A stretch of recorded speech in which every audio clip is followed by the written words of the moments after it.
It's 1936, and Franklin Delano Roosevelt dominates the U.S. presidential election, besting his opponent Alf Landon by an electoral count of 523 to 8. Also running that year, as head of the Communist Party of America, is Earl Browder. Browder has 3 sons, Felix, Andrew, and William. They become the department heads of mathematics at Chicago University, Princeton, and Brown, respectively.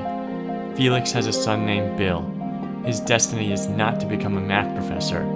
He decided, if my grandfather was the largest communist in America, I was going to be the largest capitalist in Eastern Europe. It's 2018 now, and Russian President Vladimir Putin is asked if he would allow Russian intelligence officers charged with tampering with the 2016 U.S. presidential election to be extradited to America.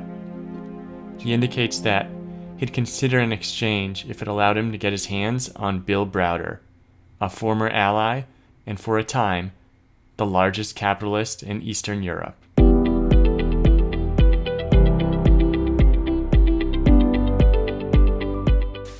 Putin's number one enemy. Putin's public enemy number one. Vladimir Putin's number one enemy. Browder has been called Putin enemy number one. Bill Browder goes to Russia in 1996 and, along with his partner Edmund Safra, sets up the Hermitage Fund. It's an immediate success. In 1997, the fund returns over 700% for its investors and is ranked the number 1 performing investment fund in the world. Just as quickly, though, things fall apart. In 1998, the Russian ruble loses a large percentage of its value and the country defaults on some of its debts. The Hermitage Fund is crushed. Browder describes the event as causing the loss of 90% of his investors' money. Then, apparently, he was expected to allow Russian oligarchs to more or less swoop in and seize the remaining 10%. For whatever reason, though, he decides that he's not going to do that. Instead, he remains in business in the country and begins employing a strategy that proves wildly successful. He starts attacking the oligarchs. It works like this. Hermitage would invest in a company that was known to be corrupt, as most were in Russia. Then he would work to expose the corruption.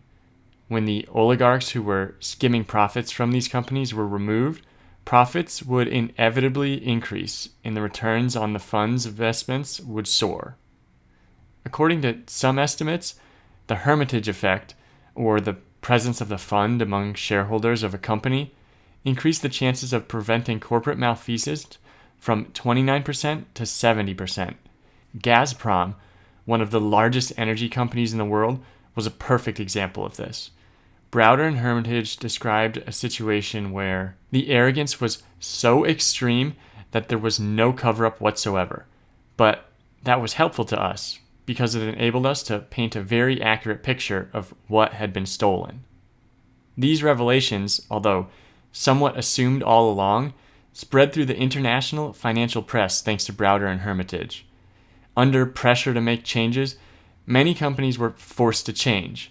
His investments flourished, and oligarchs were prosecuted, sometimes even jailed. Around this time, Vladimir Putin became the prime minister and later president of Russia, and he was a big fan of Browder's work. The problem was, though, he wasn't so much concerned with the corruption of the oligarchs, he was concerned with their power.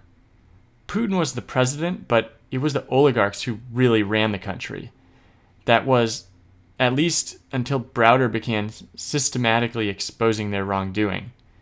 This created an opening for the state to take them down one by one until in 2003, Mikhail Khodorkovsky, the richest man in Russia, was imprisoned. He was broadcast live from his jail cell during his trial. Finally, the oligarchs understood. They were all Mikhail, and Putin was in charge. Loyalties adjusted accordingly. So, just like that, Putin no longer had a use for Bill Browder. Any oligarchs he now attacked were Putin's allies rather than his enemies, which is why one day in 2005, Browder arrived at Moscow's airport and learned that he was no longer allowed in the country. Understanding what this meant, he left and then, as quickly as possible, liquidated all of the firm's investments, incurring a tax bill along the way of $230 million. All that remained was a small office, a foolishly optimistic signal that he hoped one day to return. That might have been the end, but it wasn't. The remaining office was raided by Russian authorities. They took effectively anything they wanted, which Browder in time came to find out was the company itself. To get a better handle on what was going on, Browder hired a Russian lawyer named Sergei Magnitsky to investigate. What he found was that the police and others involved in the raid had stolen documents that allowed them to take control of the company, then filed for a tax rebate of the $230 million that had been paid, and somehow had managed to receive it.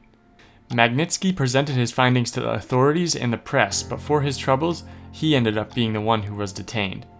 He and Browder had miscalculated. Now that the crime was exposed, someone needed to be blamed, and it turned out that authorities wanted to pin the crime on Magnitsky. He was told to confess, but he refused, and so his imprisonment continued under persistently worsening conditions. He was deprived of sleep, heat, sanitary living conditions. He fell ill but wasn't allowed treatment. Instead, he was moved to another prison where his condition worsened. He was moved again, tied to a bed, and beaten to death. Browder felt responsible for Magnitsky's death, and he decided to find justice. He went to Congress and lobbied to freeze the assets and ban the visas of every official involved. A bipartisan coalition passed the law. The Magnitsky Act immediately flourished. Congressmen and women heard stories of other tragedies from their constituents and expanded its usage to include all Russian human rights abusers. Suddenly, every oligarch was on notice. Do terrible things, and although Putin could protect you from prison, your wealth could be stripped from you at a moment's notice. It's an obvious blow to the allegiance of the oligarchs. How loyal can they be when the country's strongman is powerless to guard the thing they value most? That's why Putin asked Trump to hand over Browder. He had created a threat to his omnipotence. More recently, the Magnitsky Act grew once again to encompass any human rights abuser. The majority of participants in the world banking system, under pressure from the US Treasury, will not deal with anyone on the sanctions list. The grandson of the biggest communist in America is hated by the man trying to revive the Soviet Union. It's a long way to travel in 3 generations, and now, Bill Browder has a son named Joshua. He's the CEO of a company called Do Not Pay, which was just funded by Andreessen Horowitz, among others, at a valuation of $210 million. Entrepreneurship, the bleeding edge of capitalism. Joshua says the company solves the fact that we realize businesses are being shaken down all of the time. Sounds like something Gazprom could have used. Thanks for watching, guys.